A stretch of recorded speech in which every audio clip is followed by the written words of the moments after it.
मेरा नाम राधिका है। मैं लखनऊ की रहने वाली हूँ। लगभग 8 वर्ष की उम्र में ही मेरी माँ का देहांत हो गया। इतनी छोटी सी उम्र में मुझे कोई समझ नहीं थी, पर वक्त ने उम्र से पहले ही मुझे समझदार बना दिया। हमारे परिवार में पापा, मम्मी और मैं ही थी। माँ के जाने के बाद मेरे पिता गुमसुम से रहने लगे थे। इतनी छोटी सी उम्र में मैं खाना पीना कुछ भी नहीं कर पाती थी। पापा ही खाना बनाते थे। कुछ समय बाद मेरे पापा ने दूसरी शादी कर ली, लेकिन जिनसे शादी की थी वो औरत भी विधवा थी और उनके पहले से ही 2 बच्चे थे। उनका नाम रीना था। मैंने बचपन में ही माँ को खो दिया था, इसलिए मुझे माँ के प्यार की बहुत कदर थी। शुरू में मैंने उन्हें कभी भी माँ नहीं कहा, पर धीरे धीरे आदत हो रही थी। पर वो मुझे कभी उस तरह से प्यार नहीं करती थी जैसे वो अपने दोनों बच्चों को करती थी। मेरी दूसरी माँ अपने बच्चों को नहलाती, उन्हें अपने हाथों से खाना खिलाती और मुझे खुद खाने के लिए कहती थी। मैं चुपचाप रो रो कर रह जाती थी। मैं रोज़ रात उनके पैर दबाती थी कि शायद अगली सुबह उन्हें मुझ पर प्यार आ जाए, पर उन्हें सिर्फ अपने ही बच्चे दिखाई देते थे। वह मुझ पर बिल्कुल भी ध्यान नहीं देती थी। हम तीनों बच्चे एक ही स्कूल में पढ़ते थे, इसलिए हम साथ में ही घर जाते थे। एक दिन हमारे स्कूल में पेरेंट्स टीचर मीटिंग थी, इसलिए सभी बच्चों के पेरेंट्स को बुलाया गया था। मेरी माँ अपने दोनों बच्चों के टीचर से मिलकर चली जाती थी और मेरी टीचर से मिलने नहीं जाती थी। उस दिन मुझे बहुत बुरा लगा। फिर मैंने सोचा कि ये सब अपने पिता को बता दूं, लेकिन मैं उन्हें कुछ नहीं बता पाई क्योंकि मेरे मन में डर था कि कहीं पापा को ये सारी बातें बता दी तो वो मुझे मारेंगी। इसलिए मैं चुप रह गई। लेकिन माँ के दोनों बच्चे पढ़ने में बिल्कुल बेकार थे।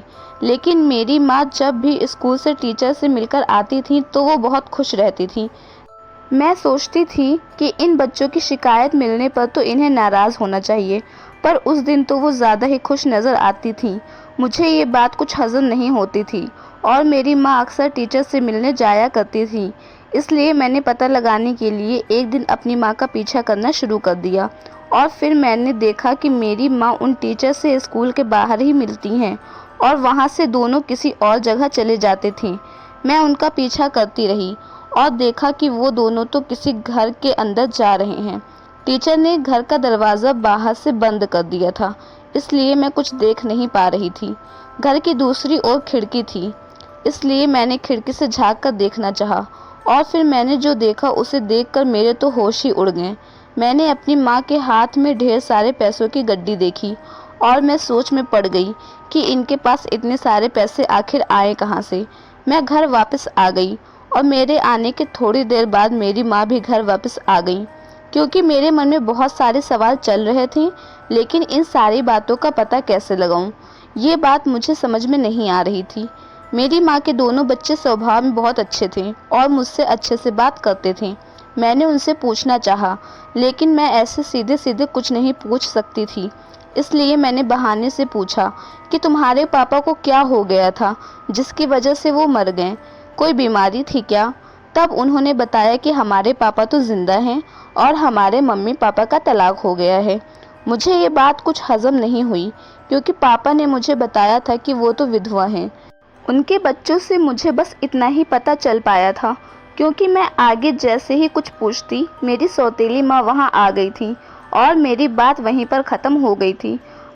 बच्चों की बात सुनकर इतना तो मुझे पता चल गया था कि मेरी सौतेली माँ का यहाँ आने के पीछे कुछ तो राज है। अगले दिन वो फिर से टीचर से मिलने जा रही थी। मैंने फिर से उनका पीछा करना शुरू कर दिया। वो दोनों फिर उसी घर में चले गए। मैं बाहर चुपचाप खड़ी थी कि आखिर कुछ तो पता चलेगा। दोनों धीरे धीरे बातें कर रहे थे। वो जगह ऐसी थी जहाँ कोई और घर नहीं बने थे। बातों बातों में मैंने सुना कि वो कह रहे थे, हम ऐसे ही करोड़पति बन जाएंगे और फिर तुम उसको छोड़ देना। मैंने दूसरा बंदा देखा है, अगला नंबर उसका होगा। मेरी माँ बोलती हैं, इन सब के चक्कर में मैं मेरे खुद के पति मतलब तुम्हारे साथ ज़िंदगी के ज़्यादा पल नहीं बिता पाती हूँ। और उसका पति कहता है, कुछ घर और निपट जाएं, फिर हम करोड़पति बन जाएंगे और फिर हम यहाँ से भाग जाएंगे और कहीं और अपनी दुनिया बसा लेंगे। और हमने तो अपने बच्चों से भी झूठ बोला कि हमारा तलाक हो गया है, क्योंकि बच्चे तो कभी भी कुछ भी बोल सकते हैं। इसलिए हमें उनके सामने भी नाटक करना पड़ा। तब मुझे समझ आया कि ये दोनों पैसे के लिए ऐसा करते हैं और सबको बेवकूफ़ बनाकर उनके घर का सारा पैसा धीरे धीरे गायब कर देते हैं। मैं भागकर अपने घर चली गई और अपने पापा को सारा सच बता दिया। वैसे तो मेरे पापा को इस बात पर यकीन नहीं हो रहा था, लेकिन वो मुझ पर पूरा विश्वास करते थे और उन्होंने सच को अपनी आंखों से देखने के लिए माँ पर नज़र रखनी शुरू कर दी और हमने उन्हें पैसे चुराते हुए रंगे हाथों पकड़ लिया। मेरे पिता ने उन दोनों को पुलिस के हवाले कर दिया। दोनों को सज़ा सुनाई गई और उनके बच्चों को पुलिस वालों ने अनाथ आश्रम में भेज दिया, जहां उनकी अच्छी से अच्छी देखभाल हो सके। इन सब में दोनों ने अपने ही बच्चों की ज़िंदगी बर्बाद कर दी। ज़्यादा पैसों के चक्कर में दोनों ने अपने ही पैर पर कुल्हाड़ी मार दी। इसीलिए दोस्तों, हमें कभी भी पैसों का लालच नहीं करना चाहिए। दोस्तों, अगर हमारी कहानी आपको पसंद आई हो तो हमारी वीडियो को लाइक करें और ऐसी ही अन्य कहानी सुनने के लिए हमारे चैनल को सब्सक्राइब करें।